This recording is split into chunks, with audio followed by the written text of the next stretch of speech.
Merci Jean.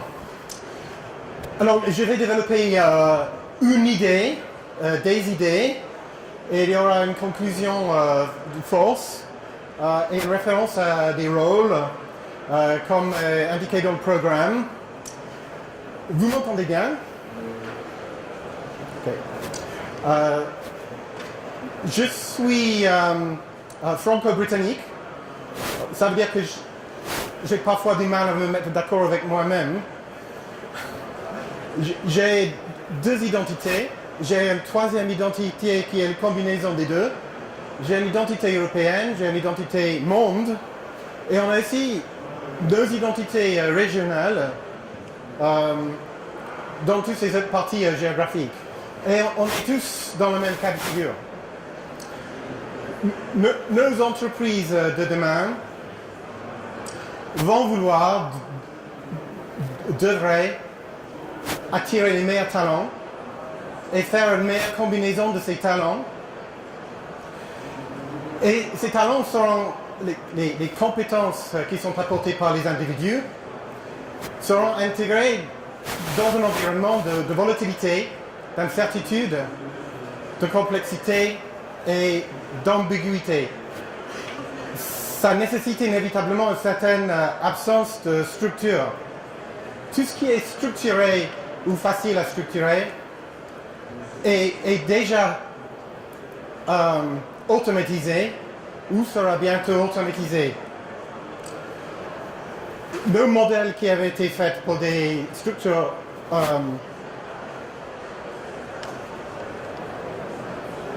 des structures très, ou des environnements très structurés, c'était organisé de manière très précise, si cela était possible. Le maître mot McKinsey, mutually exclusive, collectively exhaustive.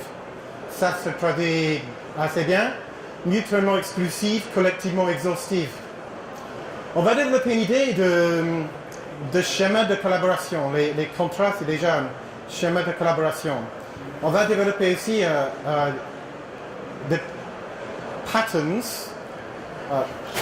Schéma de collaboration, c'est un modèle de collaboration, c'est un collaborating pattern. Alors, lorsqu'on commence à intégrer des interfaces au sein d'une responsabilité, ce qui est nécessaire dans un projet, ça élargit le périmètre global.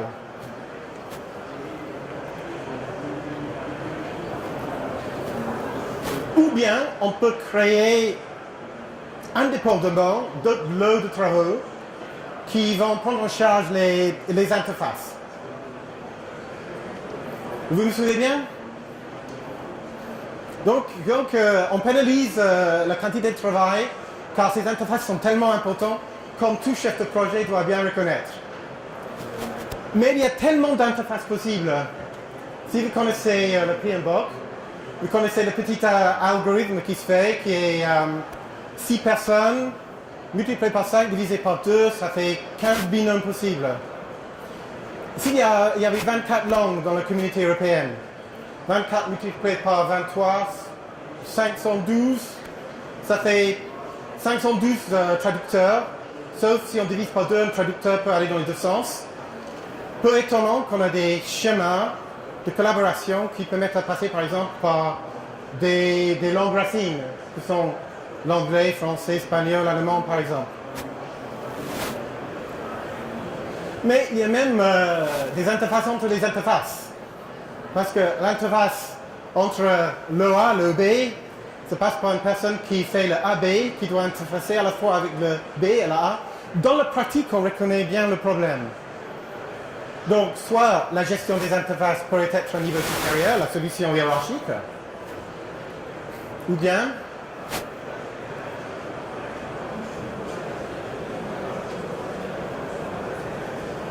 on va rendre l'équipe, changeant la définition, mutuellement responsable et collectivement redevable, imputable, accountable. Mutually responsible, collectively accountable. Est-ce que c'est possible? Mais d'abord, il faut reconnaître qu'il y a d'autres complications. Parce que c'est plus compliqué que cette calculation met en évidence. Car qui utilise WhatsApp? La plupart de vous. Si vous utilisez WhatsApp en famille, vous avez une famille de 4, vous avez la famille qui est une 4, vous avez 4 fois 3, vous avez 6 fois 2, et puis vous avez les individus aussi. Donc faisons un petit calcul, ça fait 50, 15 possibilités d'entités qui fonctionnent, c'est pas simplement 4 fois 3 multiplié par 2. Donc nous avons une densité de complexité relationnelle au sein de nos équipes que nous devons adresser, aborder autrement. Alors, il semble que si l'environnement est stable, l'approche hiérarchique serait bien adaptée. Mais si l'environnement est plus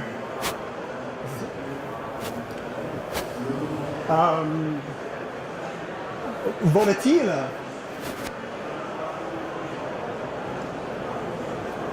on a des enjeux d'organisation. Donc, on peut évoquer la matrice, mais la matrice remplace un responsable par une combinaison de 2 responsables et il demeure des problèmes de cloisonnement et des enjeux d'interaction entre les personnes présentes responsables pour des fonctions différentes, des métiers différents.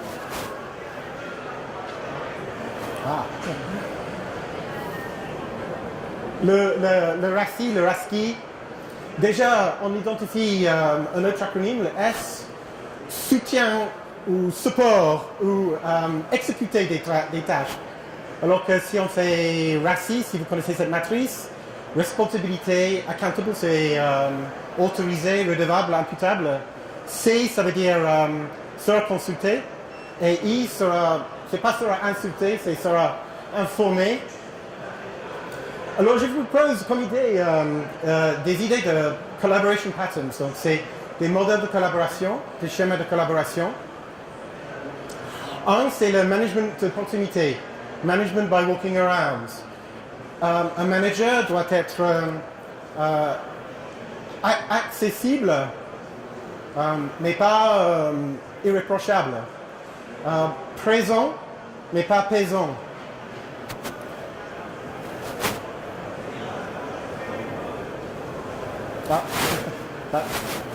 On revient. Ok, un autre schéma de collaboration, c'est, par exemple, le premier, Genshu Genbutsu, ce qui signifie en japonais aller voir le terrain, prendre les mesures, réfléchir profondément, soyez zen et la solution vous viendra. Construisez une charte d'équipe, développer un partage de valeurs, mettre en place une session de laquelle les participants vont partager leurs priorités, leurs contraintes, faire l'effort nécessaire pour comprendre les autres métiers. Adopter une mentalité de test. Les tests sont souvent difficiles à structurer parce que c'est improvisé et on ne sait pas ce qu'on va rencontrer. Anticiper et puis être capable à jouer spontanément face aux événements rencontrés. Définissez des rôles multifonctionnels pour la communication. La communauté, des actions pratiques. Des modèles de collaboration à développer et des modèles d'édification, cultivation. Une façon de faire ça, c'était dans les contrats. Une façon de faire ça, c'est dans le coaching. Une autre façon de faire ça, c'est dans les rôles. Alors donc, pour la conclusion de force, je dirais, ce que vous allez remarquer dans ces rôles d'abord, c'est qu'il y a l'émergence de plus en plus de rôles du côté de la maîtrise d'ouvrage. Pas simplement un seul et unique rôle, le client, mais les rôles orientés résultat final. Le résultat final, c'est évoqué dans la notion de business. Vous découvrirez la version 6 du PMBOK, lancée en septembre, donc ce mois-ci, au début du mois. Vous avez remarqué des chapitres entiers sur la façon de piloter un projet par rapport au business global. Ça veut dire des avantages recherchés, des gains recherchés, des benefits. Pas dans le sens de profit, mais des gains plutôt longue haleine. Donc vous avez des rôles, par exemple, classiques. Le PMBOK a essentiellement sponsor chef de projet. le rôle du chef de projet ainsi évolue et devient plus peut-être comme un chef de programme.